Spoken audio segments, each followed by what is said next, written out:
17ই September রাত্রেবেলা 11টার সময় আমাদের সাথে দুর্ঘটনা ঘটে। এক রাতে সব শেষ। তাই একটা করে আমি ভিডিও দেব, কিন্তু যেন কোয়ালিটি কন্টেন্ট হয়। আমরা সেটা নিয়ে পড়ে থাকতে পারতাম, টুইটারে টুইট করতে পারতাম।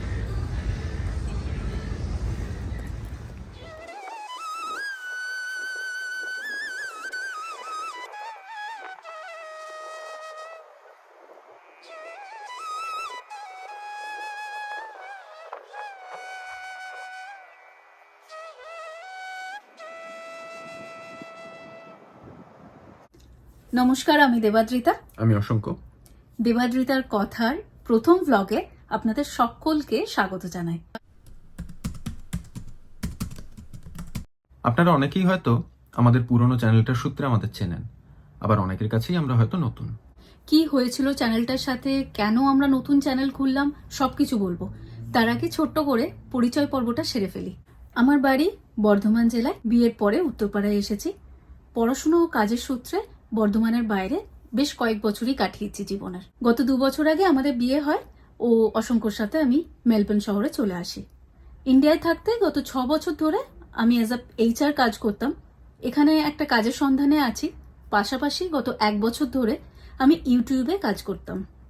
আমি দীর্ঘ 13 বছর ধরে বাড়ির বাইরে কাজের সূত্রে। শেষ 6 বছর ধরে আমি মেলবোর্নেই আছি, পেশায় একজন সফটওয়্যার ইঞ্জিনিয়ার। গত বছর দুর্গাপুজো থেকে আমি ইউটিউবে ভিডিও দিতে শুরু করি। আস্তে আস্তে ইনফরমেটিভ ভিডিও দিতে শুরু করি।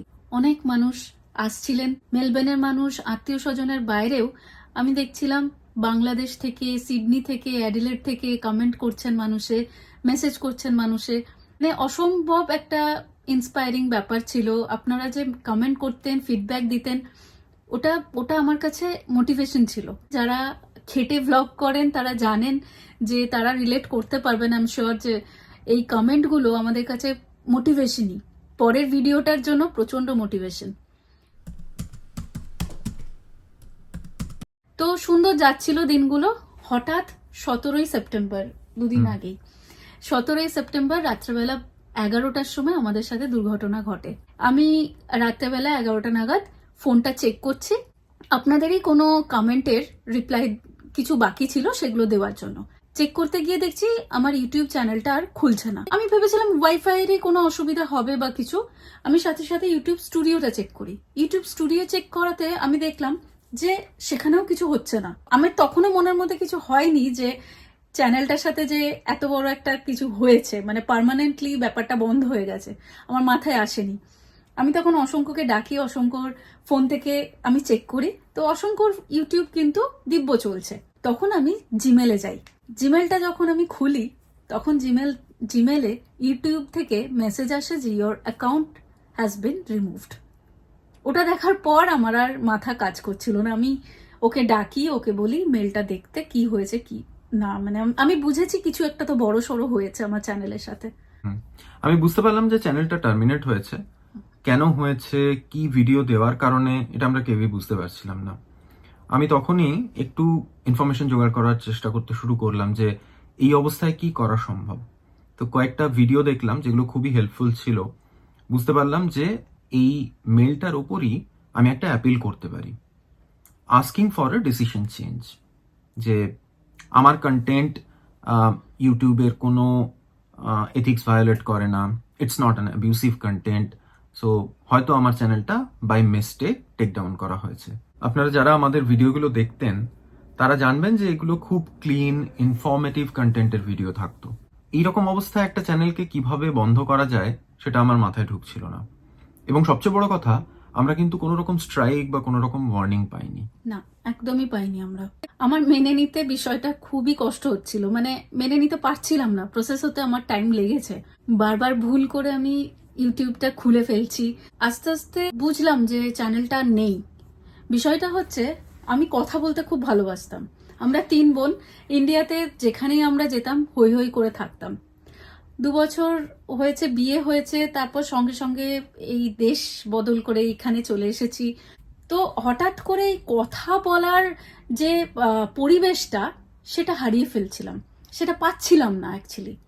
এই যে আমি ইউটিউবটা খুলেছিলাম 1 বছর যাবত, আস্তে আস্তে আস্তে যেই আপনাদের থেকে রেসপন্সগুলো পাচ্ছিলাম, আপনাদের থেকে ফিডব্যাকগুলো পাচ্ছিলাম, কমেন্টগুলো পাচ্ছিলাম, সেইগুলো না আমার কাছে একটা কথা বলার মিডিয়াম হয়ে গেছিল। আমার এক বছরে হয়তো 600 সাবস্ক্রাইবার হয়েছিল, বেশ কিছু ভিডিও আমার বেশ পপুলারও হয়েছিল। অসম্ভব পরিশ্রম ছিল চ্যানেলটার পেছনে, কারণ আমি ওই ডেইলি ভ্লগটা করতাম না অ্যাকচুয়ালি, আমি ইনফরমেটিভ ভ্লগ করার চেষ্টা করতাম, তো খাটনি প্রচুর থাকতো। আমি ওকে তাই বলতাম যে সপ্তাহে একটা করে আমি ভিডিও দেব, কিন্তু যেন কোয়ালিটি কন্টেন্ট হয়, চেষ্টা করতাম সেটা করার। হঠাৎ এক রাতে সব শেষ। জানি না আগামীকাল এই চ্যানেলটার সাথেও কি হতে পারে, সেটা আমার জানা নেই, সত্যি কথা। আজও জন্মদিন, তো ভাবিনি যে আজকে বসে এরকম একটা ভিডিও বানাবো। আমি জানি এরকম একটা ভিডিও বানাতে ওর কত পরিশ্রম লাগতো। প্রতি সপ্তাহে একটা করে ইনফরমেটিভ ভিডিও আপলোড করতো। আমরা জানি না যে চ্যানেলটা হঠাৎ করে কেন ডিলিট হয়ে গেল, এবং এই ডিলিট হয়ে যাওয়ার পরে আমরা হয়তো দুটো কাজ করতে পারতাম। এক, ওই চ্যানেলটা নিয়েই পড়ে থাকতে পারতাম, কেন ডিলিট হলো, কি ভুল করেছিলাম আমরা, সেটা নিয়ে পড়ে থাকতে পারতাম, টুইটারে টুইট করতে পারতাম। অ্যাকচুয়ালি অনেকেই আমাদের এই বুদ্ধিটা দিয়েছিলেন যে টুইটারে টুইট করে বা রিঅ্যাপিল করে চ্যানেলটা ফেরত পাওয়ার চেষ্টা করতে।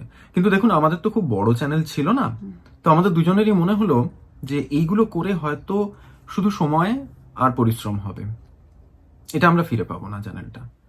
এটা প্রথম উপায় ছিল। আর দ্বিতীয় উপায় ছিল একটা নতুন চ্যানেল শুরু করে নতুন উদ্যমে আবার কাজ শুরু করা। আমরা দ্বিতীয়টাই বেছে নিলাম। যাই হোক, আর বেশি কথা বাড়াবো না, আবার সবকিছু হারিয়ে আবার শুরুর থেকে শুরু করলাম। দেবাদ্রিতার কথা চ্যানেলটির নাম। আমি আশা করব আপনারা একইভাবে আমাকে ভালোবাসবেন, একইভাবে আমাদের ভালোবাসবেন, একই রকম ভাবে আমাদের পাশে থাকবেন। শুটিং, এডিটিং সমস্ত কাজ ও করবে, মাঝে মাঝে শুধু স্ক্রিনে আমাকে দেখতে পাবেন।